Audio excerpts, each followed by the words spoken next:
Yo, SojuTalk Nation! On this week's episode, we'll be covering fuego releases from Somi, Ihai, SojuTalk 3, and Kangdanyol. We'll also be cooking up some spicy news coverage, including BTS announced a digital single for August, and CJ formally fined for its role in the Purdue scandal. So prepare your body, get your extinguisher, because we on fire! Hit me with that intro!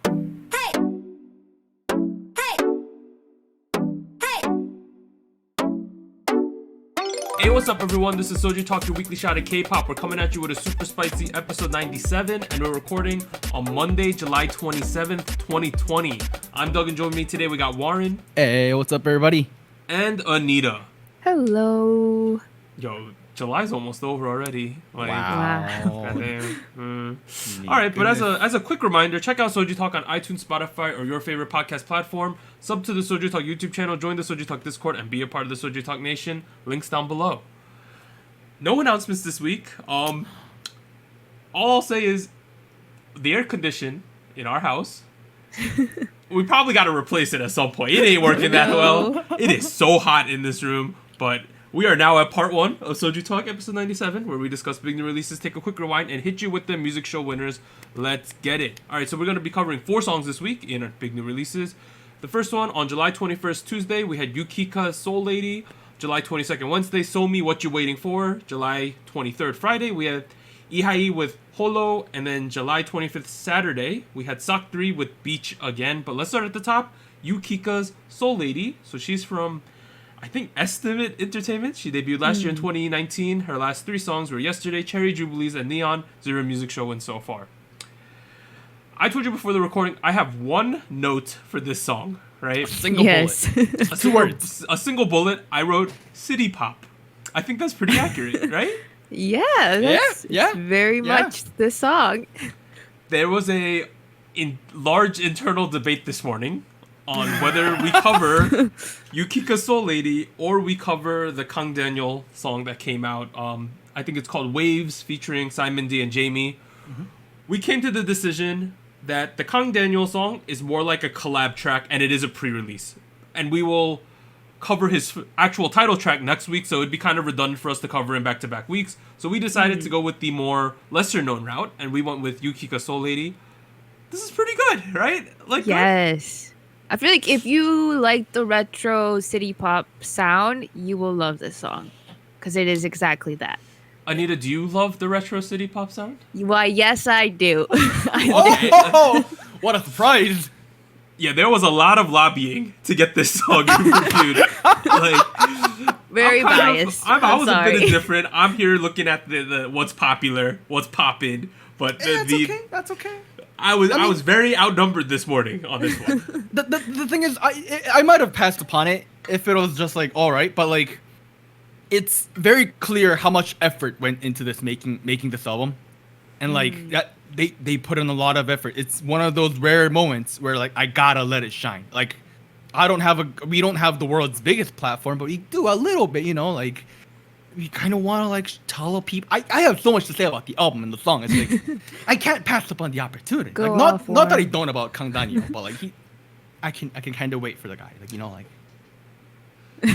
he'll come back next week or the week after. You know, like next week, August 3rd. But I'll let you guys do most of the talking on this one, because for me, it's just good. Like, it's good. It was enjoyable. I liked it. It was chill. You know, that's like, I didn't have too much to say.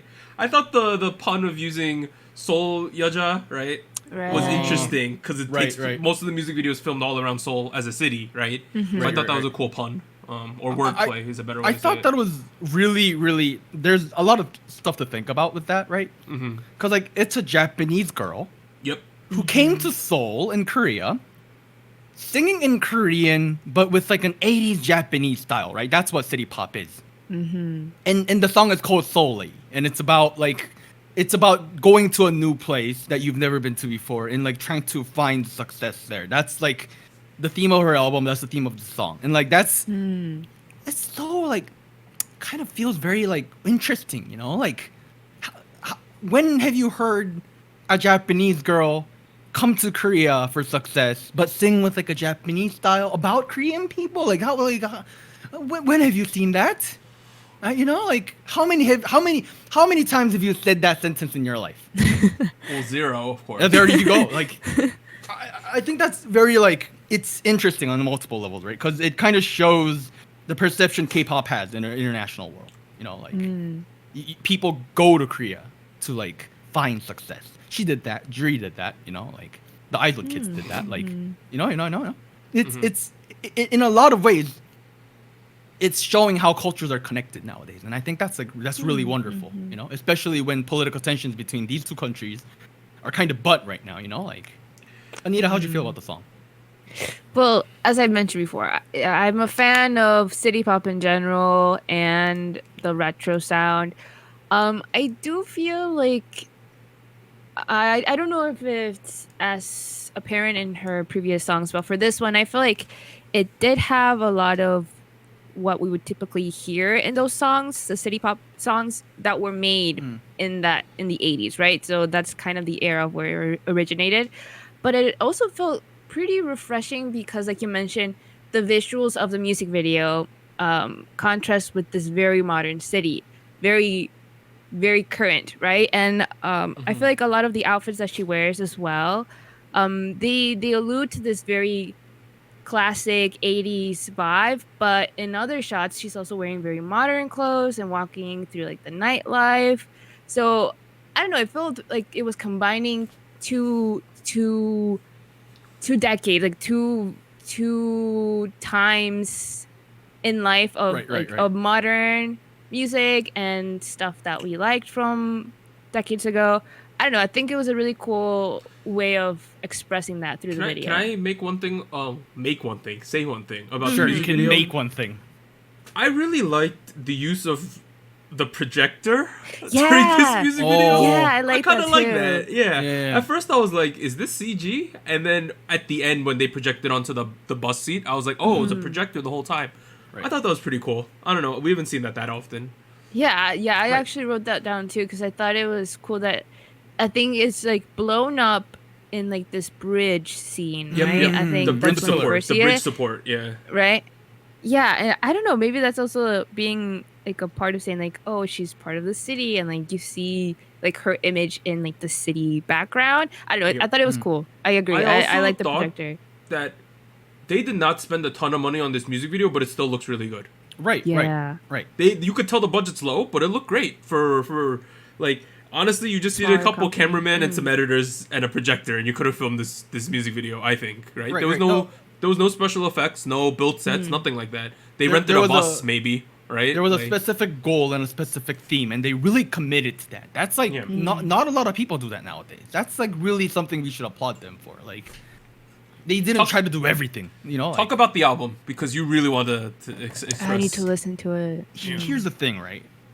You guys know that like the albums I like are albums that are like consistent throughout the album. There's a clear message, there's a clear theme, there's a bit of depth, there's like some stuff to some stuff to think about.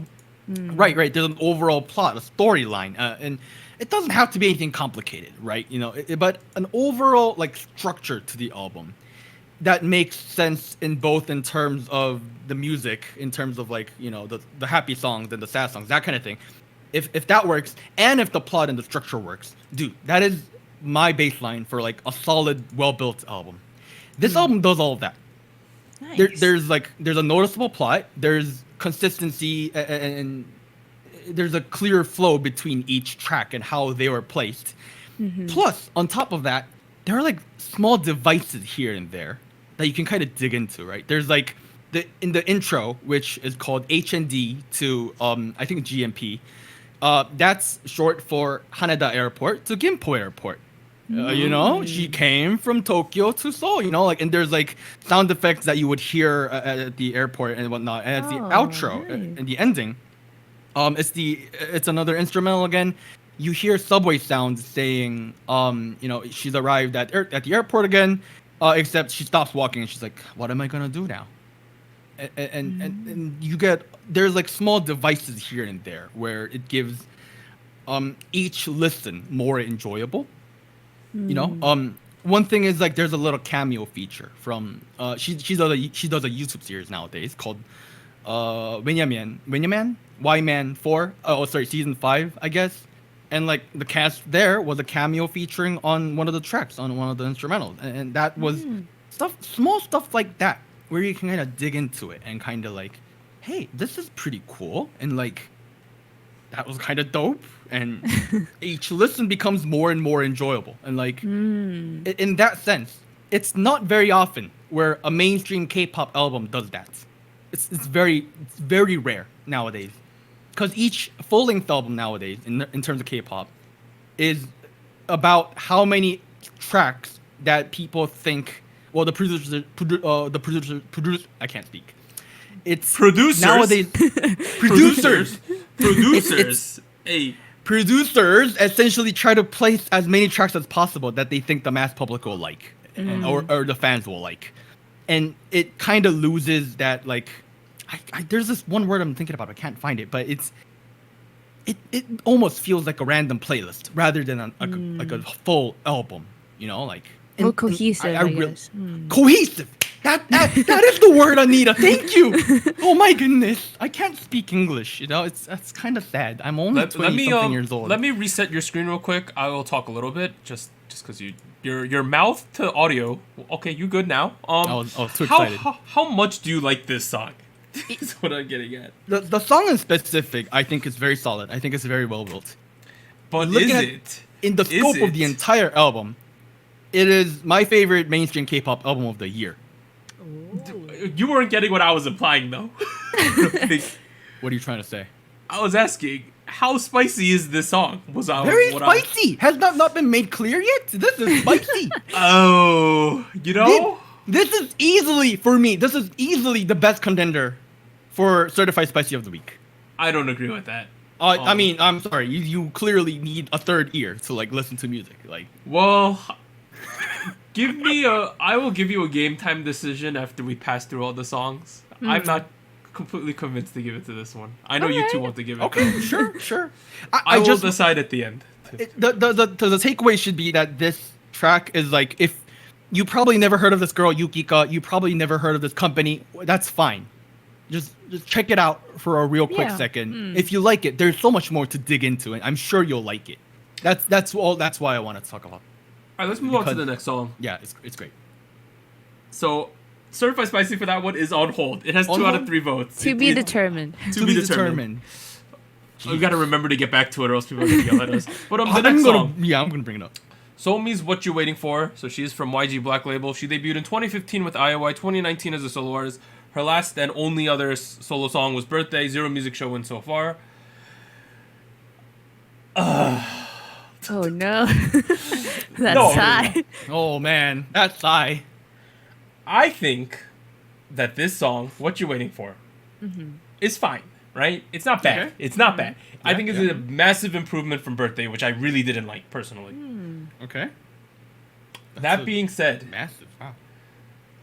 This is for me a really generic sounding song. Man, I've heard people say that this is pretty much a Kesha song. Oh. That's what a lot of people are saying. I don't not see that. I kind of see that. Yeah. In the comments that I've been reading, people are very like hit or miss with this one. Like, it's a pretty straight split on that. That being said, I do think the chorus is great. I think the ring the alarm part is cool. My main reason I like the song is probably because the catchy chorus and because I am a fan of Somi, right? Because I've wanted her to succeed ever since she was on IOI back in the day, which is 5 years ago, which is crazy. Wow. That being said, I have some qualms with the song. Right? What are your qualms? I heard someone say that this is an American pop song with some Korean put in. That was not my quote. I read that quote. I know. I definitely see that though. That's a fair. I see that though. That's a fair comment. No, and I was like, you ain't wrong. That was something I was saying. My other issue with this music video specifically, 2 things. Number 1, I did not like the silver outfit with the bead thing going on in the head. I don't know what that was. I thought that was a little interesting. My other thing was, for such a dance-sounding song, there was almost 0 choreography in this music video. Yes. Okay. I am. Yes. See.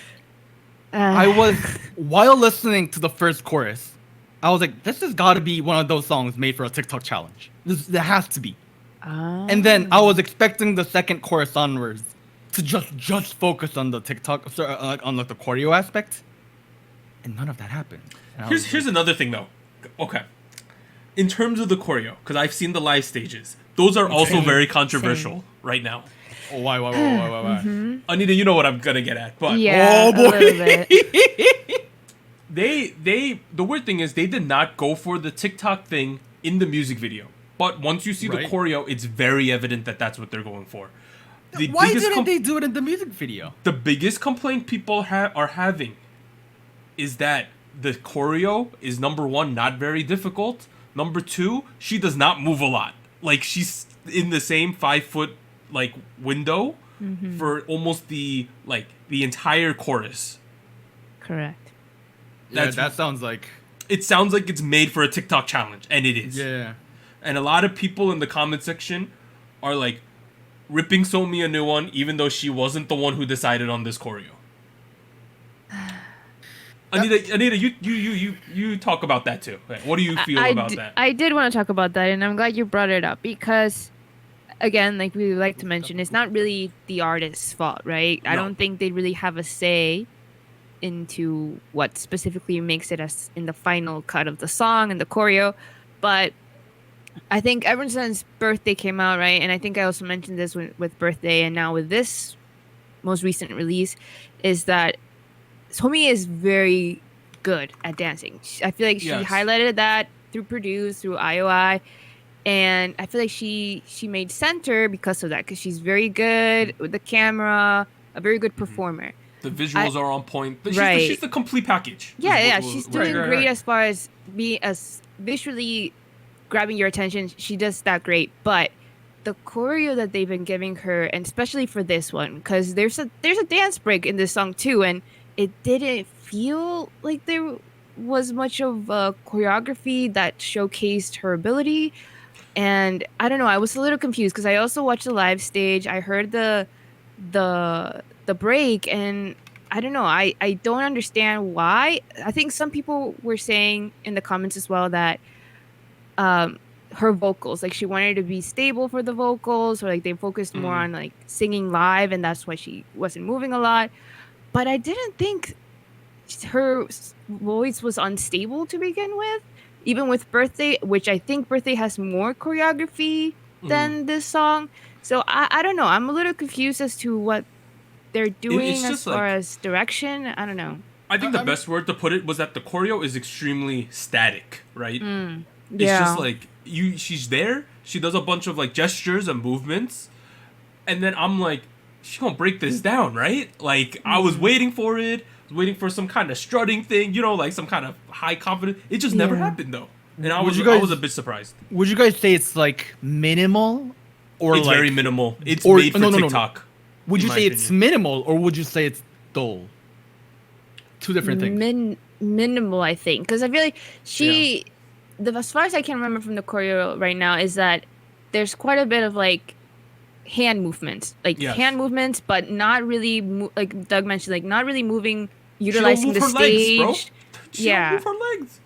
Yeah, it's a little interesting. Look, by minimal, I'm assuming it's not boring. That's what I mean by minimal. Okay. Oh. Okay. Let me rephrase the question: is it minimal but effective, or is it minimal but lackluster? I mean, she's doing the best with what she got, honestly. I mean, I'm not talking about Somi's expressions. I'm talking about the choreo itself. I just don't think the choreo is that great, to be completely honest. I would say that even though it's not like a lot going on, it just felt that it wasn't very eye-catching to me. It was not dynamic. Yeah, I couldn't tell you like one specific move that I would say like, oh yeah, this is like the killing move. Like, oh, this is the one that's supposed to go viral, I guess. But I don't know. Maybe they were trying to go that way. It sounds like minimal is not the right word. It sounds like unimpressionable might be the better adjective to use here, or descriptor. Maybe. And the thing is, I think that this song could have been helped out a lot with some really good choreo. I think it would have changed my experience of this song. Here's what I think. based on all of this, no choreo in the music video, the choreo itself being a little uninteresting, I think a lot of it came down to marketing failure. A poor direction in terms of, lack of direction, really, in terms of where they're headed with this comeback. It sounds like a sandwich without a clear protein in it. You know what I mean? Like the middle part. No, when you get a sandwich, you're getting like a grilled cheese, or like chicken, or like ham sandwich, or like Philly cheese, whatever. Like you know what you're getting when you're getting those sandwiches. But here it's like you ordered like an Italian sub, and you don't know, it could be ham, could be salami, and it's Capicola. Like Sorry. it's not really clear what you got, and like that kind of bleeds into the song itself, cause like. There's not that much interesting going on with the song itself. Is it me, or is also the song? It's like one level, right? Am I crazy? At least the chorus is very just. There's no like high point, and I don't want to get. Here's the thing. They tried to build like a dynamic flow to the song, right? In the beginning, there's not a lot of instruments, and then later on, there's more. There's like brass, synthetic synth brass that come in. They're like wom, wom, in the background. That being said, it's very, very compressed, if you know what I mean. Like yes. Do you kind of get what I'm saying? Like there's a lot of the space that should be empty is kept full for the purpose of let's make the sound exciting. I'm not sure if I'm making any sense. Do you kind of get what I'm saying, Anita? No, I have another question about the production of the song. Okay. Is it me, or did they auto-tune her voice a little when they didn't need to? Oh, autotune. I didn't think there was autotune, but I don't know. Maybe it's what the way. part? Maybe there's it's definitely like autotune, but it's like the way she's delivering her lines, right? It sound like. Let me put it this way. You know how someone like Changmo plays with the autotune, right? Like where he specifically sings things in certain ways to use the autotune. Right. I felt that at some points she was doing that. I thought it was an interesting decision. I'm not saying it was a bad decision. I just thought it was interesting. So autotune is used in every K-pop song. Period. Yeah. There's not a single song that doesn't use autotune. Like I'm sorry, but however, there's a difference between stylistic autotune, very high depth and very high speed, and then there's very careful surgical pitch correction, which is adjusting the pitch by like a cent or two to make sure that it's perfectly E or G sharp. It's or very whatever. subtle, very subtle. Right. That's the one we're not supposed to notice. That being said, I think I know what you're talking about, because at points it's kind of awkward. It has the autotune, but like the speed is like not fast enough where it hits, but like very slowly. With all this being said, I've been listening to this song a lot, and I kind of like it. Like, I know I have my big problems with this song, and I think a lot of this is due to the fact that I want Somi to succeed so badly, right? Like, and then she gets thrown in the basement continuously, and I think it's ridiculous because you got this girl who's good on variety, whose visuals are top tier, who's talented, even though she lacks a little bit of confidence on the vocals, because we've known that she's been prone to do that. But she got the whole package, and like, I just wanted a little more. Here's my breakdown, personally, right? Somi, obviously very talented. A chest full of gold. Honestly, that's what she is. Full of gold. Okay. She's waiting to explode. That's what it is. But, in fact, maybe it's difficult for the production team to find her the right direction. I think so. I think there's so too. There's too many positive options. So much where they're potential. like, let's do all of that. Let's get this crazy marketing thing in with the TikTok challenge. Let's give her a whole cinematic music video where she's running across the street, using her big YG money, Let's make sure like it's a sound that's like acceptable for the Western audience and the Eastern audience. They're trying to do a lot. Again, your sandwich should have a single protein, and that should be very clear. That's what they're lacking. I think that the best thing for Somi, is that overall she's still only 19 in international age. So we got a lot of time here. I don't know, like, I still think that they need to figure out what to do with her and commit 1,000% to it. Regardless of her age, she has a certain level of relevancy with the public that is diminishing. A lot of relevancy. Like everyone knows who she is, right? You still think so? because her level of relevancy is a lot lower than 4 years ago or 3 years ago. That might be true. Anita, overall though, this is pretty good. It's not great though, right? Yeah. I think it's. Do I personally think it's better than Birthday? I don't know. I feel like Birthday had even more of the dancing, even though I criticized it for it at the time. And I don't know. This felt like it went down as far as choreography, in my opinion. So I don't know. We're gonna be talking about these choreography choices in the hot take later. That kind of thing. We might. One more thing, real quick, is that like what I enjoyed about and personally, I prefer Birthday, and but the big reason being like at least Birthday captured Somi's character. That's true. That's true. We got a lot of Somi in there.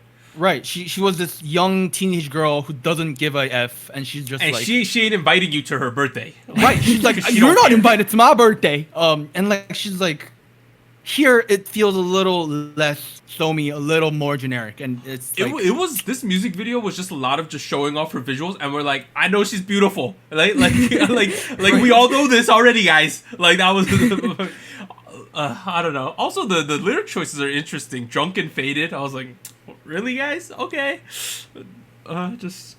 She have age to drink?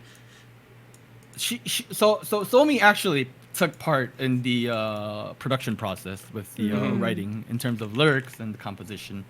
I would like to know what percent. I would like to know where was she like? Did she write the entire verse, or like did she fix a couple words? Like what she did, like because knowing that, I think would evaluate change my evaluation of Somi a lot. Let's move on to the next one though. July 23rd, Friday, we have our third female solo artist in a row, which is rare occurrence. Wow. We have Ihai with Holo. So she officially signed with AOMG. So she's now an AOMG artist. She debuted all the way back in 2012, right? Oh my goodness. Her last 3 songs were No One, My Star, Hold My Hand, 11 music show wins so far. Ihai's vocals are god tier, right? Yes. Right? Like, they're bananas. I don't know. Like, there's just something about that girl's voice. And number one, it's really I still find it like crazy sometimes that voice comes out of that girl. Right? Like, Yeah, I know what you mean. But boy, especially in this song, when the chorus thing hits and the piano comes in.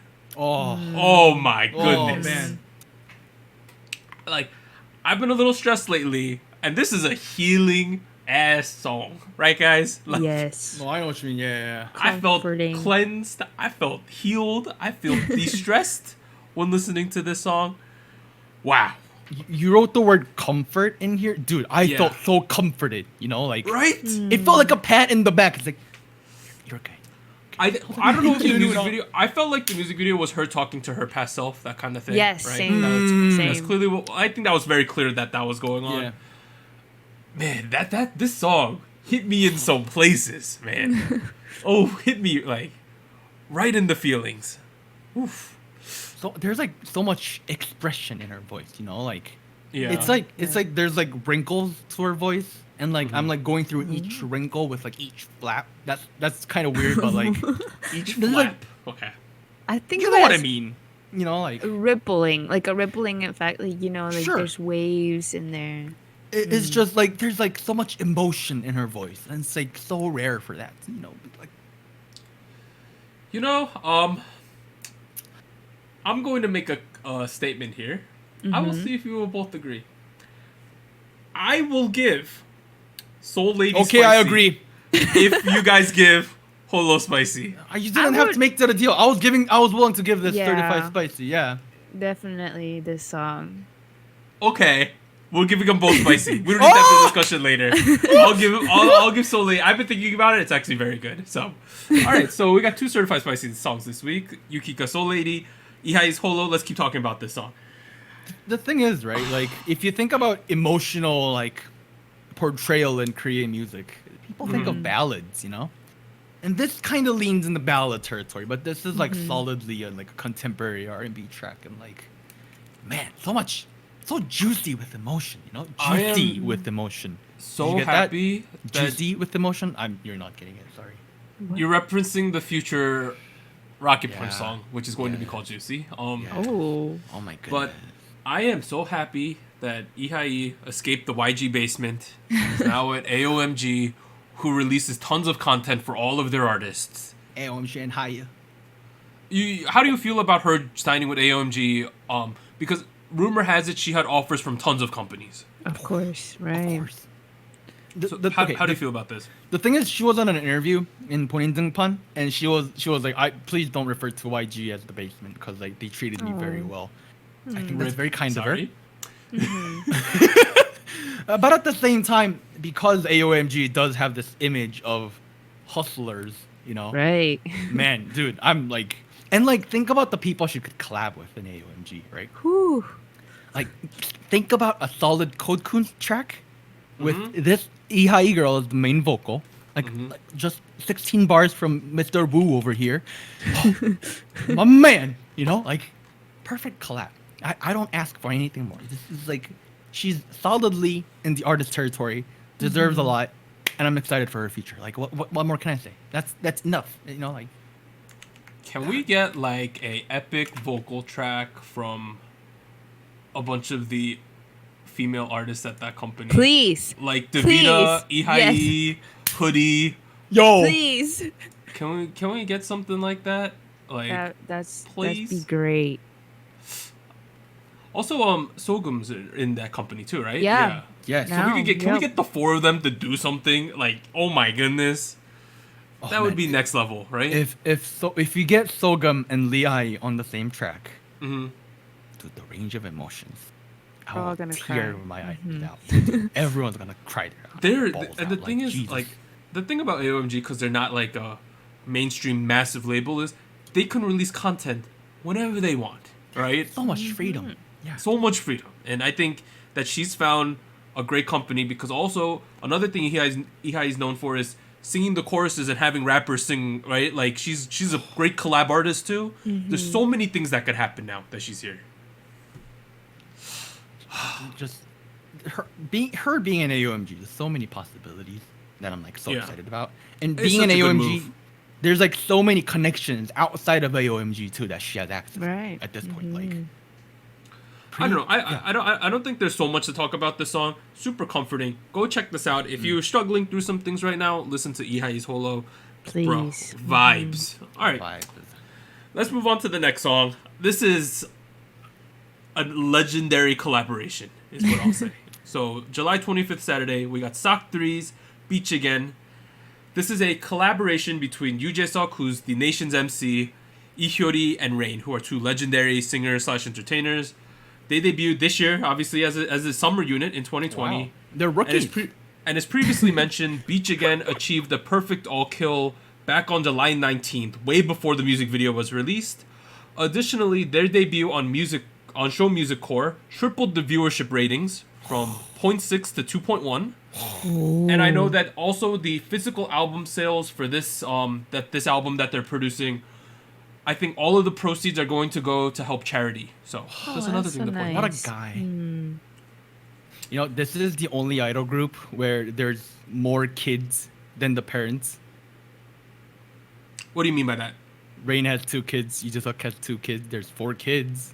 Oh yeah, There's more only kids 3 than wow. idols. The only idol group where there's more children than the parents. Sorry. Warren, I Yeah. want you to put into context how big of a deal this is. They are the most A-tier celebrities in their industries. That's essentially all I can say. Like in the field of variety, Yoo Jae-suk is easily the most expensive, the most popular, most universally liked. It's difficult to find a guy that doesn't like this guy.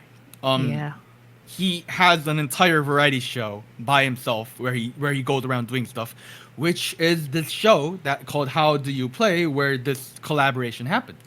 Liori, first generation K-pop star, Still know? relevant. Mhm. still relevant. Finkel, her name holds so much in terms of, you know, being the first people to kind of set this industry together.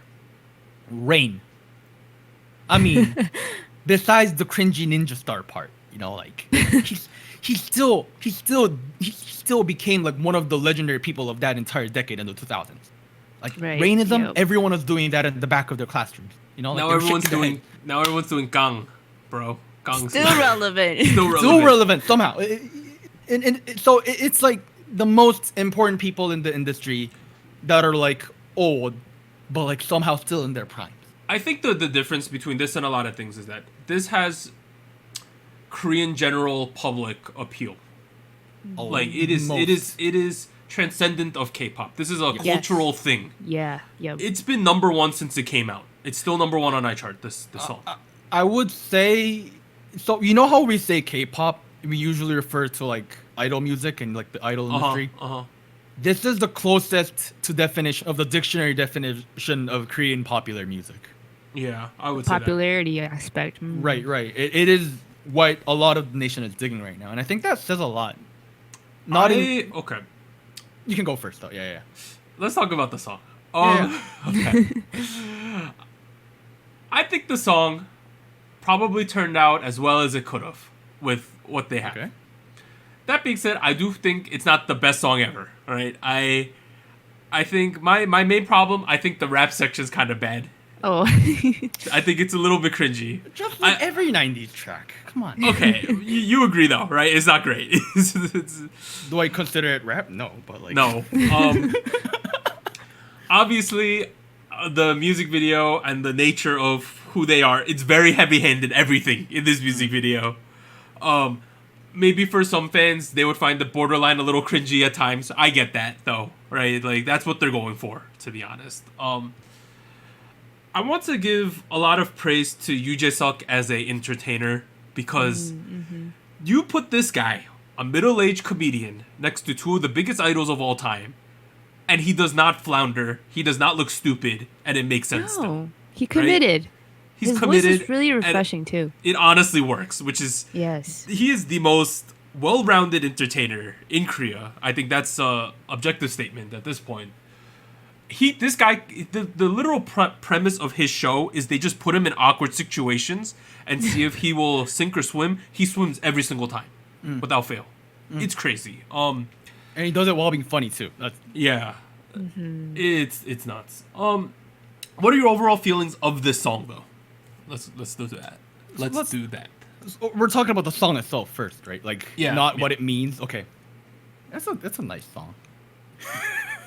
I feel like, to me, I feel like it was very much an ode to the 90s, right? Like, referencing very clearly, like, the 90s and what was, I guess, popular in the 90s musically and in fashion, I guess, because in the music video, it's very apparent. And to me, I feel like that's kind of nostalgic to a sense, whether you experience the 90s or not. I feel like you know what it was like to some extent. You've seen it, you've heard of it, right? So even though I didn't personally experience the 90s, I know what it is and I like it. I feel like it's this kind of nostalgia, and I feel like even if you weren't really into the 90s, but you know about Rain, you know about Ihyori, like you know basically like that era in music that has passed, and it's like seeing it all over again, and they're having fun. I watched the live stage for this song as well, and it seems like they were just more carefree and just kind of enjoying the song and performing. So for me, I find the song enjoyable because I felt like it accomplished what it was trying to do. Yep. Like it was very much just trying to have fun and be like a memorable thing, like this collaboration and in the summer and the whole setup of the show. I don't know. I think it accomplished what it was trying to do for sure.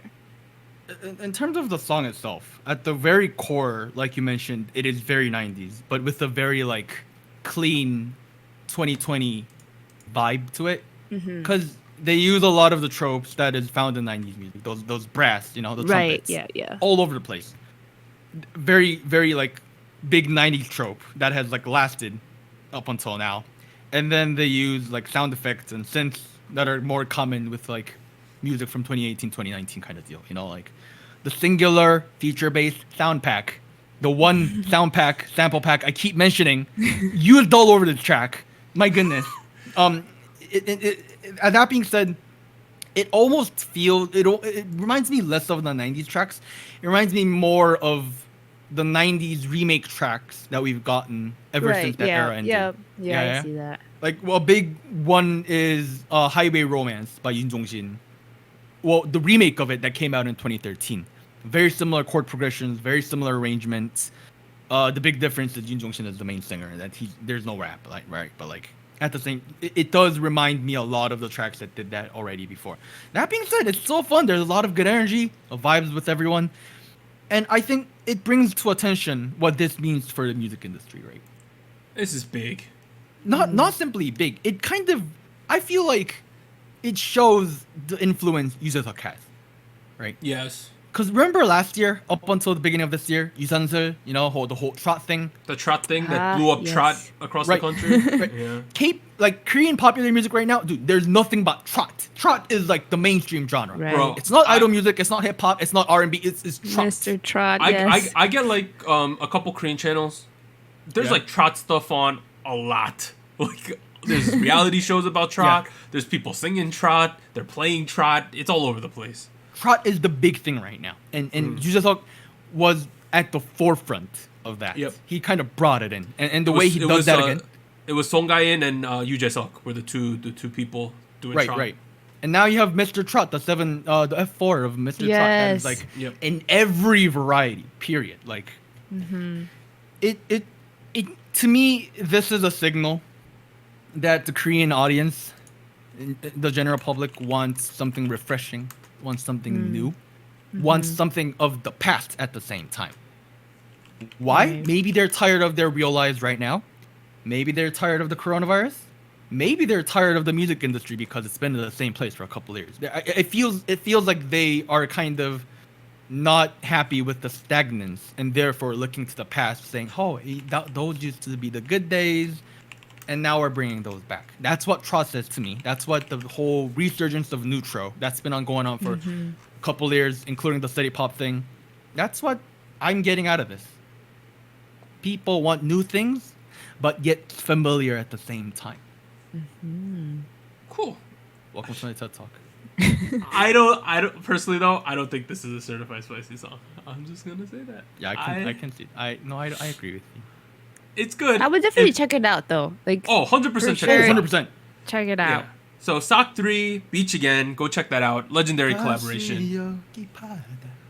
Other releases this week includes Hyoyeon's Dessert. You know what I deserve? Dessert. Okay, that. Oh my god. That song features Loopy and Soyeon from G-Idol, I believe. Yes. Yep.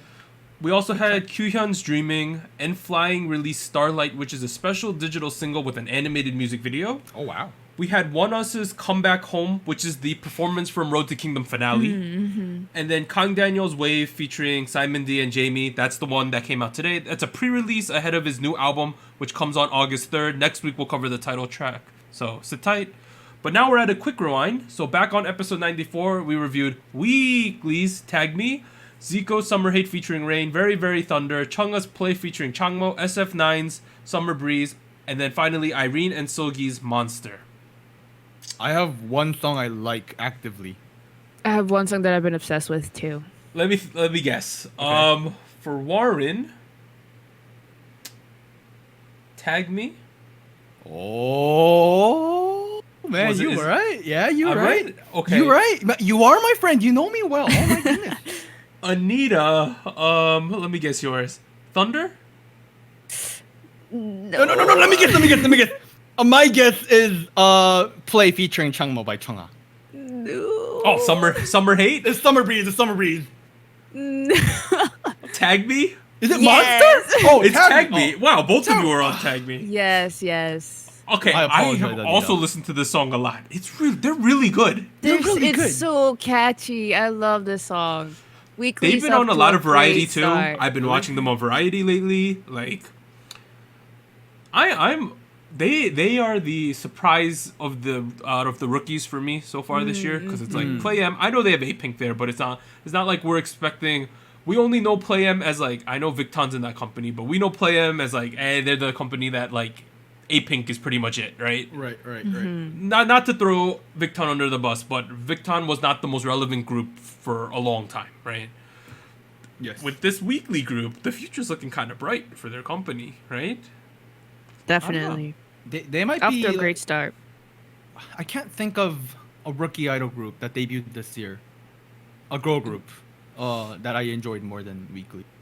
Tag me. At this point, I kind of agree with you.